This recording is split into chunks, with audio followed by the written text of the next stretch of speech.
Welcome to the Madison Miller Podcast. Today is Wednesday, September 16th, 2020. Big show today. NBA and NHL will go over playoff games from yesterday. There's no games today in either sport, so that is interesting. Major League Baseball will go over the games from yesterday, look ahead to today. WNBA will look back on the weekend and the last couple of days. The playoffs started last night. I'll tell you who I had winning both games. The U.S. Open in golf starts tomorrow. I'm going to give you my pick for that. NFL Power Rankings for Week 2. News about the MLB playoffs and the Big Ten, and my best bet of the day. All right, we'll start with the NBA playoffs. 2 huge games last night. Even though I'm not going chronologically in order here, and I'm not because something has to be talked about first, and that is the Denver Nuggets coming back yet again from 3-1 down in the series to defeat the Clippers 104-89 in Game 7 to advance to the Western Conference Finals to take on the Los Angeles Lakers and LeBron James and Anthony Davis. Jamal Murray, 40 points, the lead Denver. 6 of 13 from 3. Nikola Jokic triple-double, 16 points, 22 boards, and 13 assists. Jeremy Grant and Gary Harris each had 14. While the Clippers, Montrezl Harrell led them in scoring with 20. Kawhi Leonard, 6 of 22, 14 points. Disappointing game for him. Probably the biggest choke job in his career, probably. 6 boards, 6 assists. Paul George, 10 points, 4 boards, 2 assists. He was terrible. And now Denver, before we talk about the Clippers, got to give Denver credit. They really rallied back from adversity, 3 straight games. But the reality was that there was no pressure on them to win this series at all, let alone take them to a 7th game. I picked Clippers in 6. Nikola Jokic, I knew would be a matchup problem for the Clippers, and he's going to be for the Lakers as well. And the Clippers, this is just a horrible collapse. Obviously, they collapsed, blew a 3-1 series lead against the Rockets 5 years ago, and we all killed them for that collapse. This is probably worse. At least that Rockets team had James Harden. I mean, the Nuggets have Nikola Jokic, but this is bad. You have 2 of the best players in the world in their primes, and they're up 3-1 and can't get it done and blow double-digit leads in each of them. And they, obviously in 2015, had the double-digit lead in Game 6, and then with Harden on the bench, Kevin McHale's team rallied and forced a Game 7, and then they beat him in Game 7 at home. But this is unacceptable if you're the Clippers. Unacceptable. If this was the Lakers that came back from 3-1 against the Clippers wouldn't be getting crushed like this. Any other team, they're getting this criticism. And now the question is, do they break up the team they just put together a year ago? Do they trade Paul George? I mean, everyone talks about Giannis and the Bucks and how Giannis is in a contract year next year. So are Kawhi Leonard and Paul George, everybody. And now that team is on the clock. I think the team is bound for changes this offseason. I don't know if it involves one of those 2 star players, but maybe Montrezl Harrell gets moved, maybe Lou Williams. I think they're going to try so hard for that 3rd star. Maybe Giannis is the guy they try to trade for, of all people, and throw in a platoon of picks, but they did that in the Paul George trade with Oklahoma City. And there's more I can go on and on and on about the Clippers. But we'll obviously save that for another podcast with postmortem for some other teams I really didn't do a postmortem for. Like I did a postmortem for the Bucks because of Giannis. I had to do one for the Clippers. I did one for the Rockets because of D'Antoni's future, and they could make changes to that team as well. But yeah, Denver Nuggets on to the Western Conference Finals to take on the Lakers, and that series will begin Friday, 9 o'clock on TNT. And I'll give you a pick for that series maybe on the podcast tomorrow or Friday. And the Heat over the Celtics, 117-114 in overtime to take a 1-0 series lead in the Eastern Conference Finals. Awesome game. Goran Dragic, 29 points to lead the way for Miami. Jason Tatum had 30 with 14 boards. Bam Adebayo had the game-winning block for the Heat that would have prevented the Celtics from tying the game. And good on Miami. And they are up 1-0, and I picked them to win the series in 6, and looking good so far for sure. Now move on to the National Hockey League playoffs. Eastern Conference Final. The Islanders live to play another day. 2-1 in double overtime to force a Game 6. Jordan Eberle with the game winner. 12 minutes and 30 seconds in the double overtime. Anders Lee with the assist of the goal. That was his 5th goal of the postseason. The number 3 started the game with the goal, Victor Hedman. Number 2 started the game with the goal was Eberle, the game winner. And the number 1 started the game with 36 saves on 37 shots, Semyon Varlamov. Varlamov was unreal in that game. I think he needs to start Game 6. But if they get off to a slow start, like down 3-0 in the first period, then you pull him for Thomas Greiss. So I'd still go with Varlamov on the clock in game number 6. And I called it yesterday. They were plus 150, and they got it done and forced a Game 6. And now we see, does Tampa close out on Thursday night, or do the Islanders force a Game 7? It would be their second straight Game 7, which would be very crazy.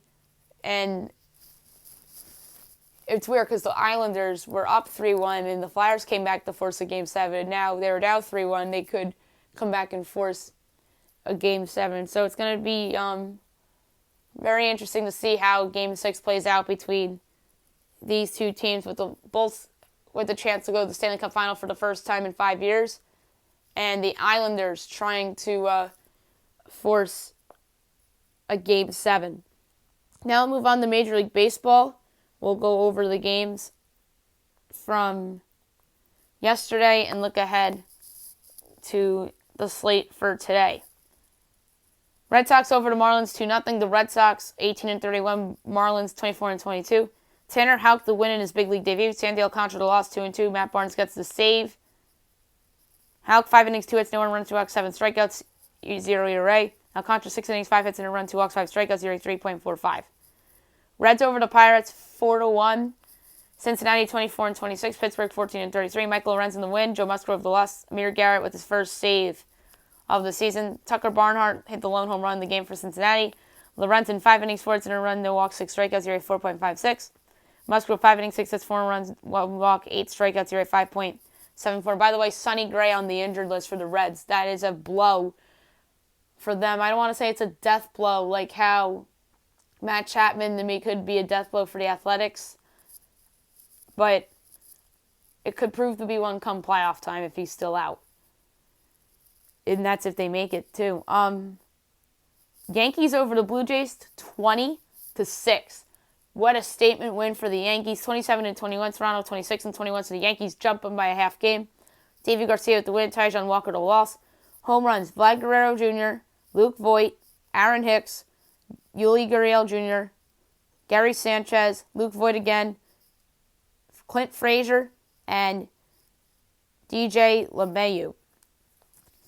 Garcia, 7 innings, 6 hits, 3 runs, 2 walks, 6 strikeouts, ERA 3.28, so another quality outing against the Jays for Davy Garcia. No pressure on him this time because there's run support. Tyjon Walker stunk. An inning and 2/3, 6 hits, and a run, no walks, 2 strikeouts, ERA 3.05. There must have been an error in there. Or maybe he got hurt. Must have got hurt. Rays over the Nats 6-1. Rays 31-17. Washington 17-29. Ryan Yarbrough to win. Anibal Sanchez the loss. Nate Anderson the save. Home run in this game. Nate Lau. Josh Curtis. An inning and a third. No hits, no runs, a walk, and a strikeout. ERA 1.42. Yarbrough 5 2/3, 5 hits and a run, no walks, 5 strikeouts. ERA 3.97. Anibal Sanchez. 4 1/3, 7 hits, 6 runs, a walk, and 4 strikeouts. ERA 7.38. Phils over the Mets 4-1. The Phils 24-23. The Mets 21-27. Jake Arrieta to win. Rick Porcello the loss. Hector Neris the save. Home runs in this game: Brandon Nimmo and Didi Gregorius. Arrieta pitched like the Cubs. Arrieta 5 1/3, 8 hits and a run, a walk, 4 strikeouts. ERA 5.08. Rick Porcello pitched actually okay. 6 innings, 6 hits, 4 runs, 2 walks, 5 strikeouts. ERA 6.06. Tigers over the Royals 6-0. Tigers 21-26. Casey 20-29. Matt Boyd the win. Jacob Junis lost. Matt Boyd, that was by far his best game of the year. Miguel Cabrera and Willie Castro homered for the Tigers. Boyd 5 2/3, 2 hits, no runs, 4 walks, 5 strikeouts. ERA 6.75. Jacob Junis 2 1/3, 7 hits, 5 runs, a walk, 2 strikeouts. ERA 6.94. Braves over the Orioles 5-1. Braves 29-20. Orioles 21-27. Darren O'Day the win and Tom Eshelman the loss. The lone home run in this game, Adam Duvall. Adam Duvall's looked like the Adam Duvall from 4 years ago with the Reds. The starting pitcher for Atlanta, Huascar Yanoa, 4 innings, 2 hits, no runs, no walks, 5 strikeouts. ERA 5.3. Eshelman 3 1/3, 6 hits, 2 runs, a walk, 4 strikeouts. ERA 4.13. Brewers over the Cardinals 18-3. That is just as impressive of a win as that Yankees win over Toronto was yesterday. Milwaukee 22-25. St. Louis 21-22. Getting the win for Milwaukee, Brett Anderson, and Jack Flaherty the loss. There's a little drama in this game. Their teams had words, and Molina got hit by a swing, and the bench was cleared. Home runs: Christian Yelich, Ryan Braun, Keston Hiura, and Dan Vogelbach, who's been a good pickup for them. Brett Anderson, 6 innings, 5 hits, 2 runs, 2 walks, 3 strikeouts. ERA 4.38. Jack Flaherty, 3 innings, 8 hits, 9 runs, 2 walks, 6 strikeouts. ERA 5.52. He's been that game is really going to be a damper to his ERA. White Sox over the Twins 6-2. White Sox 32-16, best record in the American League. Minnesota 30-20. Dane Dunning the win. Randy Dobnak the loss. Home runs: Byron Buxton, Tim Anderson, and James McCann. Dunning 7 innings, 3 hits, and a run, 2 walks, 7 strikeouts. ERA 2.33. He was very good. Dobnak 4 1/3, 8 hits, 4 runs, a walk, 4 strikeouts. ERA 4.05. Astros over the Rangers 4-1. Astros 24-24, back at 500 on the year. Texas 17-31. Jose Urquidy to win. Nick Goody the loss. Ryan Presley the save. Home runs: George Springer and Martin Maldonado. Urquidy 7 innings, 3 hits, and a run, no walks, 7 strikeouts. ERA 2.7. Kyle Cody started for Texas. 3 innings, 4 hits, and a run, 2 walks, and a strikeout. ERA 1.42. Cubs over the Indians 6-5. The Cubs are 29-20. Cleveland 26-22. Jeremy Jeffries the win. Oliver Perez the loss. Home runs: Javier Baez and Francisco Lindor to hit the game-tying 2-run shot in the top of the 9th as Jeffers blows the save. And then the Cubs walked it off on a hit by pitch off of Cameron Maybin. Yu Darvish 7 innings, 9 hits, 3 runs, a walk, 7 strikeouts. ERA of 2. Carlos Carrasco 6 innings, 8 hits, 3 runs, a walk, 5 strikeouts. ERA 3.27. Rockies over the Athletics 3-1. The Rockies 22-25. Oakland 30-19. Antonio Senzatella the win. Sean Manaea the loss. The lone home run in this game comes from the catcher of the Rockies, Elias Diaz. Sensatola complete game 6 hit and earned run and walk 3 strikeouts, ERA 3.3. Sean Manaea 5 and 2/3, 7 hits, 3 runs and walk 7 strikeouts, ERA 4.5. Dodgers over to Padres 2-1, so they increased their lead a little bit in the division, 34 and 15. San Diego 32 and 18.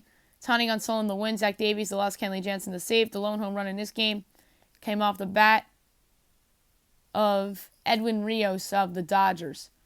Gonsolin 7 innings, 4 hits, and a run, no walks, 2 strikeouts, ERA 1.51. This guy reminds me a lot of Ross Stripling. And Zach Davies 6 innings, 8 hits, 3 runs, a walk, 5 strikeouts, ERA 2.69. Diamondbacks over the Angels 9-8. Diamondbacks 18-31. LA 20-29. Getting the win for Arizona. Kiri Mella, Matt Andres the loss, and Stefan Crichton the save. Home runs in this game: Cole Calhoun, Dalton Varsho, Carson Kelly. Cole Calhoun again, so revenge spot for Colton Calhoun. Blair Walsh, Justin Upton, and the go-ahead shot for the Diamondbacks top of the 8th by David Peralta. So Angels came back from 8-1 and 7-0 down to tie it, which was incredible. And it was all Madison Bumgarner that gave up all the earned runs too. 5 1/3, 13 hits, 8 earned runs, a walk, 2 strikeouts, ERA 8.53. He's been terrible this year. Tehran 2 innings, 3 hits, 4 runs, a walk, 4 strikeouts, ERA 8.9. Giants Mariners postponed due to air issues, smoky skies, West Coast wildfires in Seattle, and the makeup date is Thursday, as this series was moved to San Francisco in result of this. Today's slate, 1 o'clock you have the Nationals and the Rays, Austin Voth and Peter Fairbanks. 3 o'clock the A's and the Rockies, Mike Fiers and German Marquez. I'd consider betting Oakland here if I had a choice. 4 o'clock ESPN, Dodgers, Padres, Dustin May, Adrian Morejon. Great game. Dustin May's been very good in this rotation this year. Filling in for Kershaw and now Walker Buehler. Adrian Morejon's been very good for San Diego as well. There's no line on this yet. Then this is hard. But I'm going to go with the San Diego Padres in this game. I just think that they're motivated. They could have won yesterday. And I think they'll get it done. So give me the Padres at home on national TV against the Los Angeles Dodgers. Doubleheader game 1, 5 o'clock, Cardinals, Brewers, Adam Wainwright, and Brandon Woodruff. 6:30, Red Sox, Marlins, Mike Kitchum, and Trevor Rogers. Pirates, Reds, JT Brubaker and Luis Castillo. 7 o'clock ESPN, the Mets and the Phils. Jacob deGrom and Zach Wheeler. There's no way you can go against Jacob deGrom, right? I'm not going to do it here. Mets need this game after losing yesterday, so give me Jacob deGrom to continue his quest for his 3rd straight Cy Young Award to get it done against his former teammate, Zach Wheeler, and the Philadelphia Phillies. The Royals and the Tigers, Brady Singer and Tariq Skubal.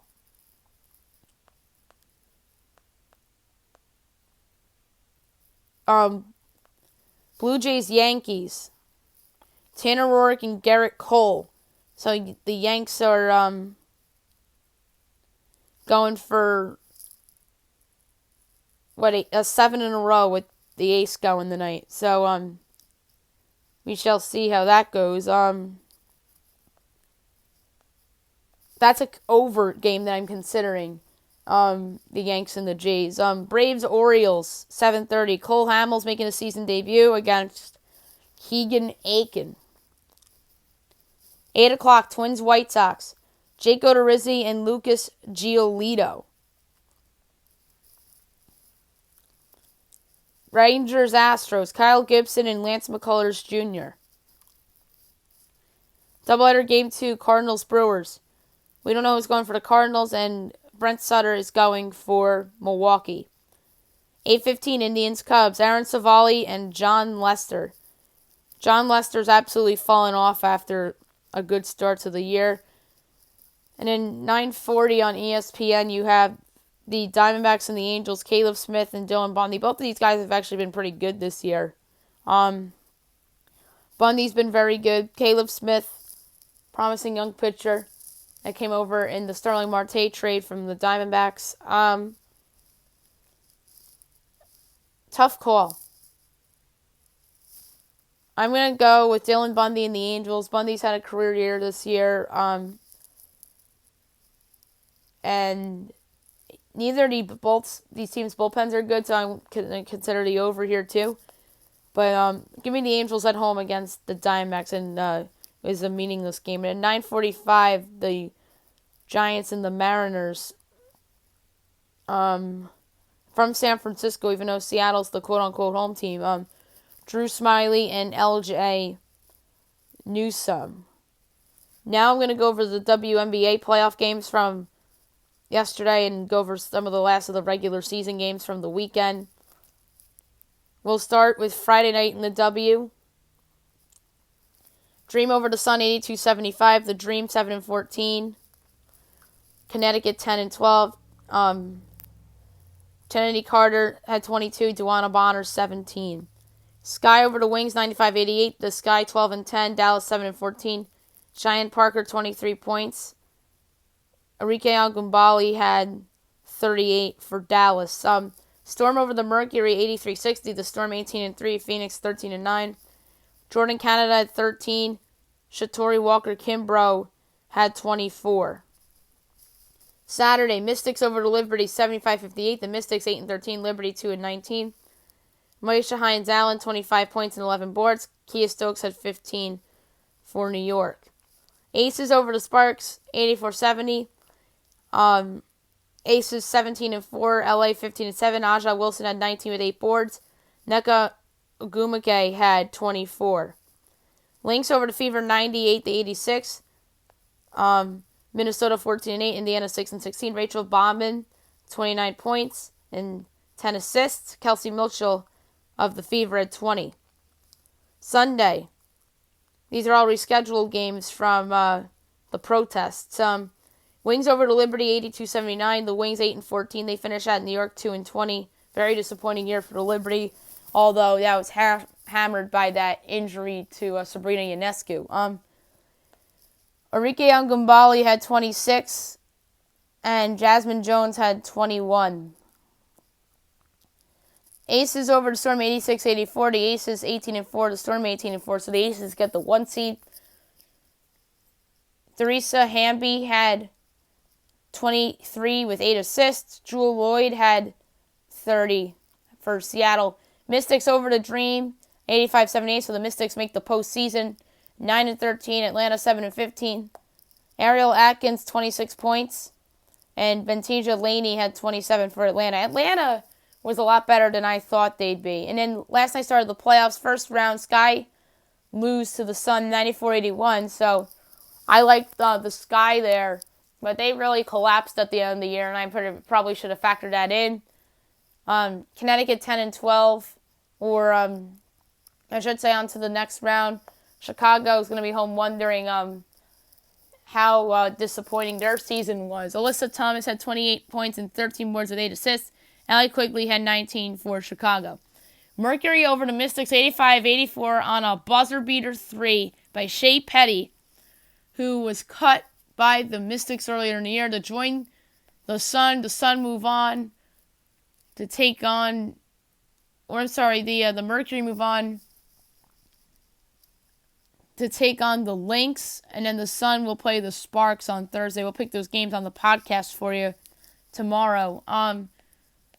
Skylar Diggins-Smith had 24 points to lead Phoenix, and Leilani Mitchell had 25 with 4 assists for Washington. Now we'll move on to the U.S. Open for golf. I like DraftKings odds for golf better than I do FanDuel. Big names galore in this tournament. Should be fun. I was supposed to have a guest on to preview it, but I'm having technical difficulties for with my device I like to record with. Dustin Johnson, so plus 850 favorite. John Rahm 9-1. Justin Thomas 14-1. Xander Schauffele 15-1. Colin Morikawa 17-1. Rory McIlroy 18-1. Webb Simpson 25. Bryson DeChambeau's 28. 33-1. Daniel Berger and Jason Day. And Patrick Reed 35-1. Patrick Cantlay, Tommy Fleetwood, Hideki Matsuyama 40-1. Tony Finau, Tyrell Hatton, Adam Scott 45-1. Justin Rose, Tiger Woods 60-1. Paul Casey, Matthew Fitzpatrick, Victor Hovland 70-1. Harry English, Ricky Fowler 80-1. Lewis Olson, Sungjae Im, Brendan Todd, Matthew Wolff 85-1. Gary Woodland 90-1. Billy Horschel, Martin Kamer, Kevin Kisner 100-1. Phil Mickelson and Abraham Ancer. Cam Champ is 110-1. Sergio Garcia 2. Mackenzie Hughes as well. Jason Kokrak, Shane Lowry, Sebastian Munoz, Joaquin Neiman, Alexander Noren, Ryan Palmer, Ian Poulter, Cesar V, Jordan Spieth, Bubba Watson. All big names. 110-1. Cam Smith is 150. Zach Johnson's 160. Kevin Na's 160. Joel Dahmen's 225. Mark Hubbard's 225. Some of these are ridiculous. Lucas Glover's 400. Danny Lee's 400. JT Watson's 400. Tyler Duncan's 600-1. You just go down the board to see some of these big names. Tiger Woods is actually valuable this week at 45-1, but I'm not going to go there. My pick for the U.S. Open is going to be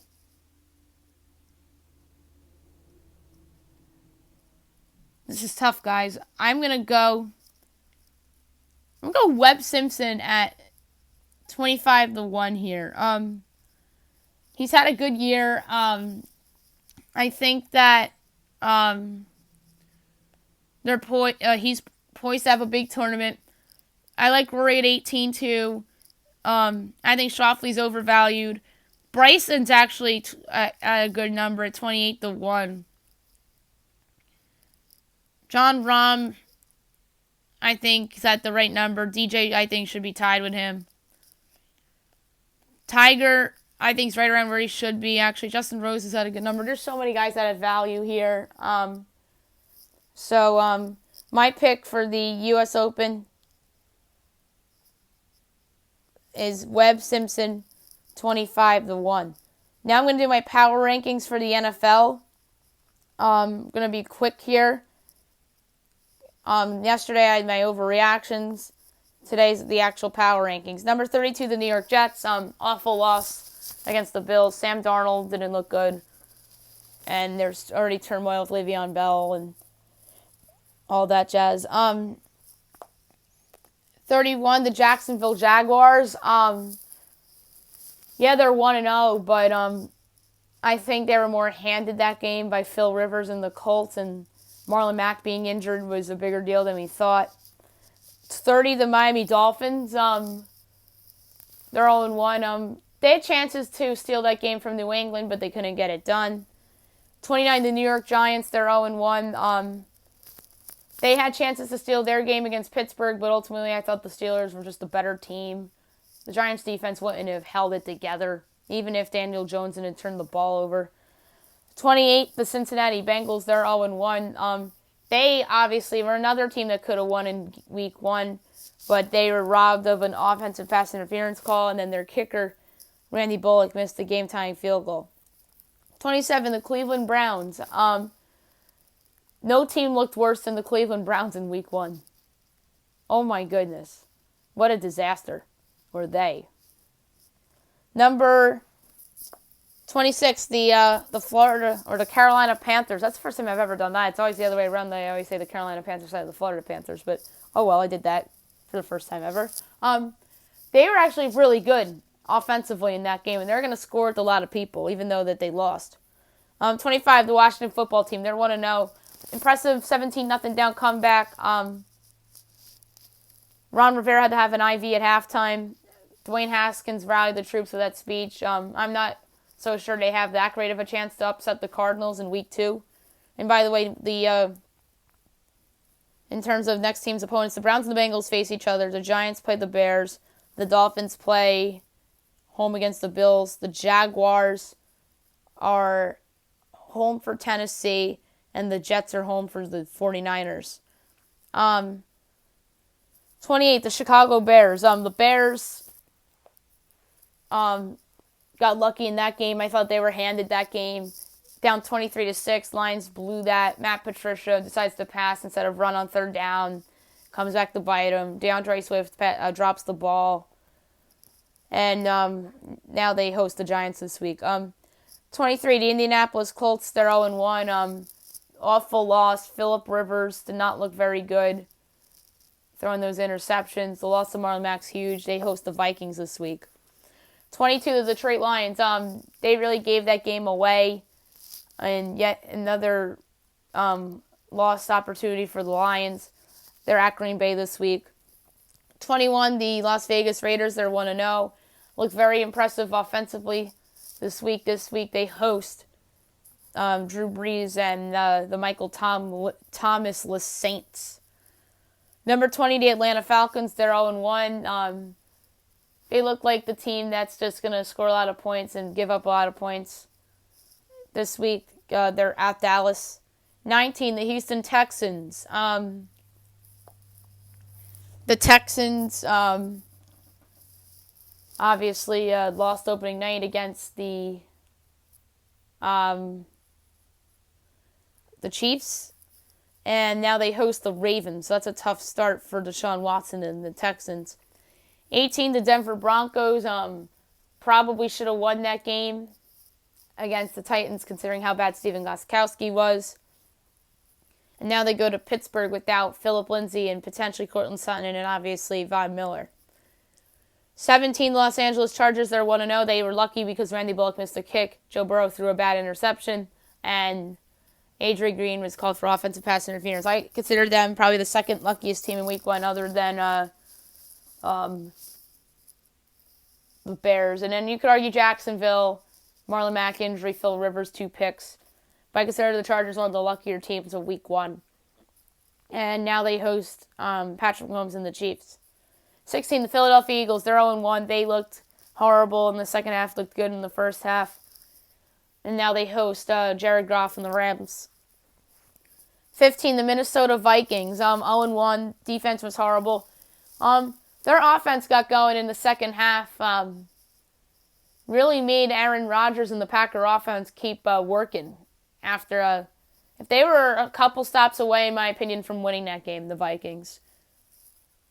So I don't think it was all that bad for them. 14, the New England Patriots.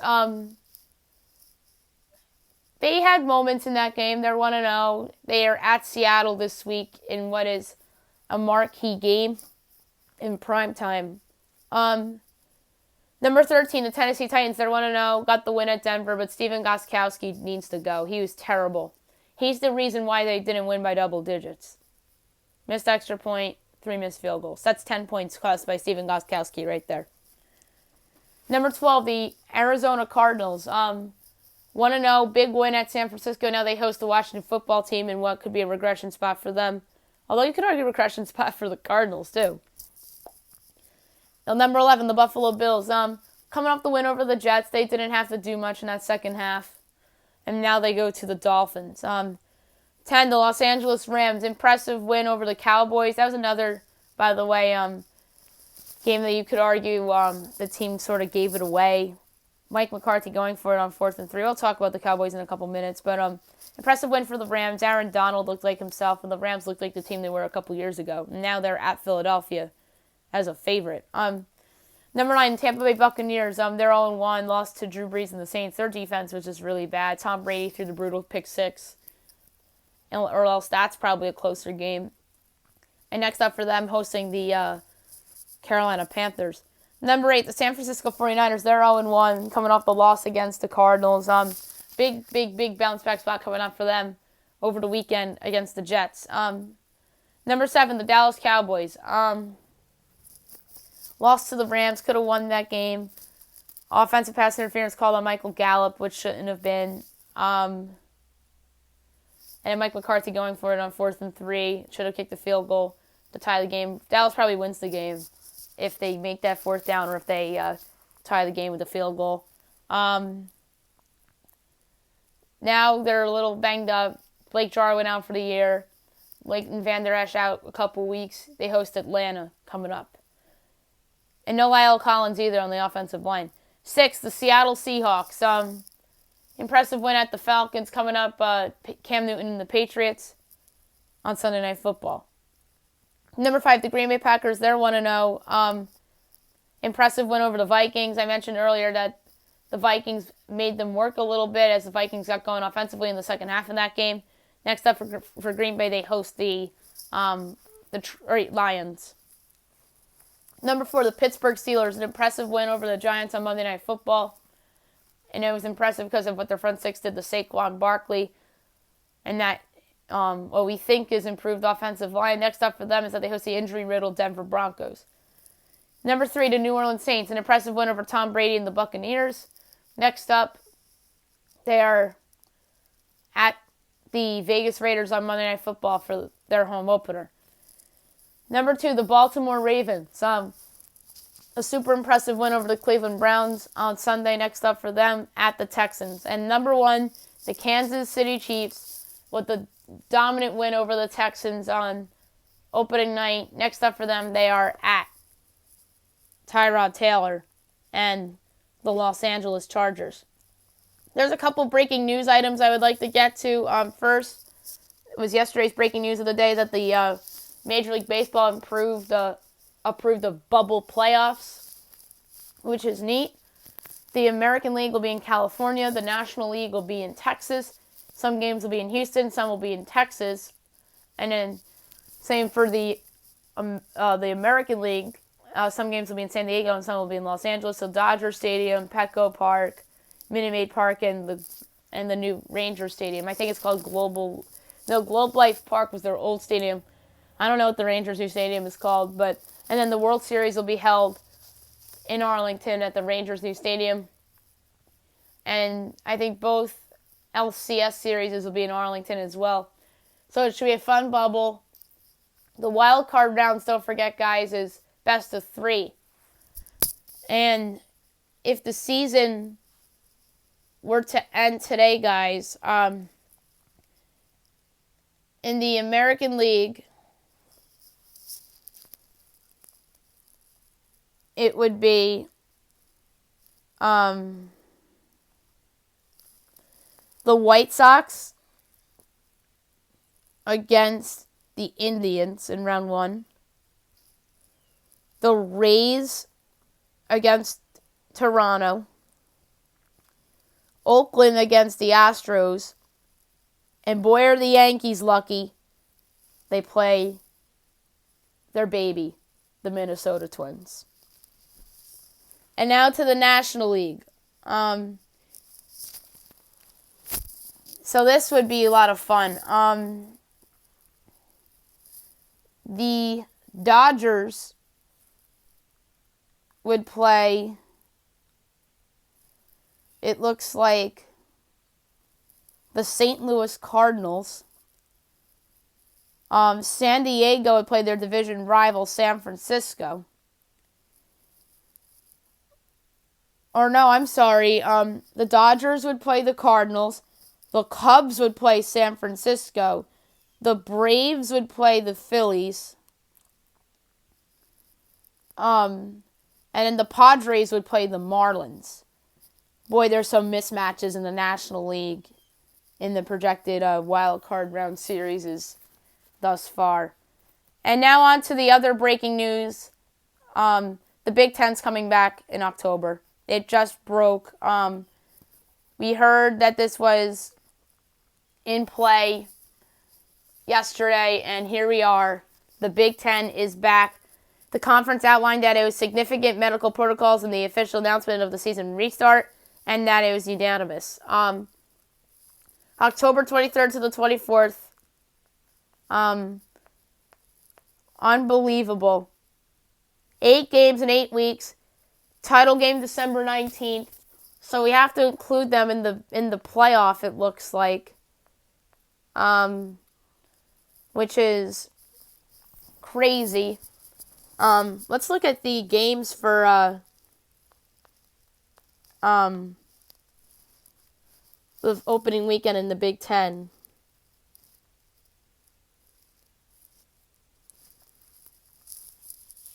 And this is a big deal, guys. And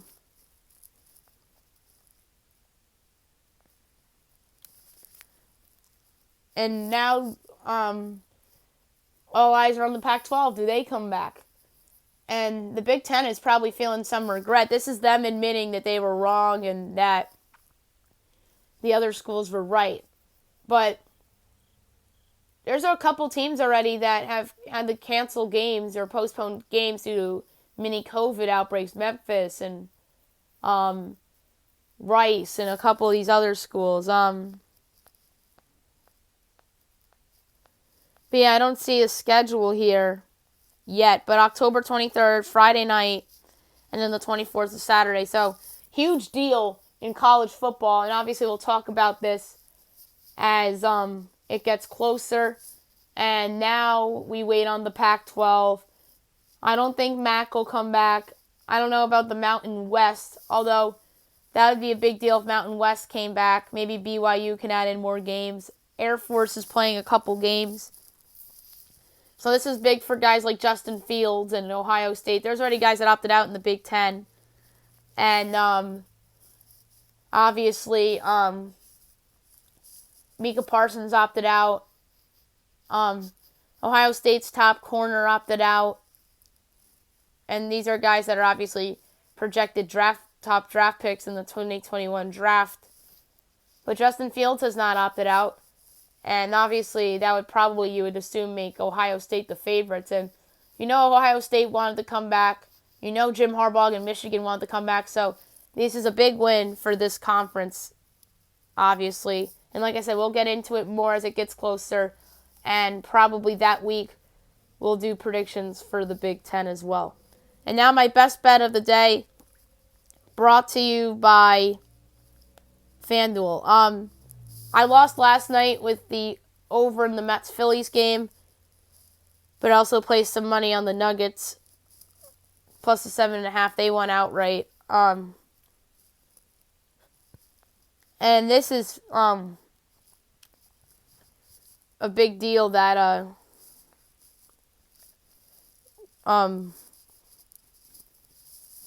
I wound up winning that Nuggets bet, because now it gives me some wiggle room here. In terms of a play. Yankee over-under went up to 9. Atlanta, Baltimore's 10. The Cubs are a minus 102 dog. The over 9, Arizona Angels. There's two I'm strongly considering. White Sox, Twins over 8.5. Rangers, Astros over 8.5. And I like the over in the Yankee game as well. I'm going to avoid over 8.5 in Royals, Tigers, because I think that's maybe like a 6-2 game. Like I said, tough call. I have always said that the Twins always had success against Lucas Giolito. And then the total of 8 just came down on me in the Indians-Cubs game. So I got that as well. And then Kyle Gibson's been terrible this year for the Rangers, and I've always faded him by taking overs in whatever games he's started. But the Twins and the White Sox overs have done me good. And I'm going to take a leap of faith and go with the over 8.5 in the White Sox Twins game, minus 112. So there you have it, best bet of the day. That's it for the show today. I'll be back tomorrow recapping everything in baseball. We'll pick the Eastern Conference Final Game 6. We'll pick the NBA, Game 2 between the Celtics and the Heat. Obviously, go over to U.S. Open leaderboard as well. And any other news that breaks in the world of sports and pop culture, and obviously best bet as well. Hope you guys have a great day, everyone.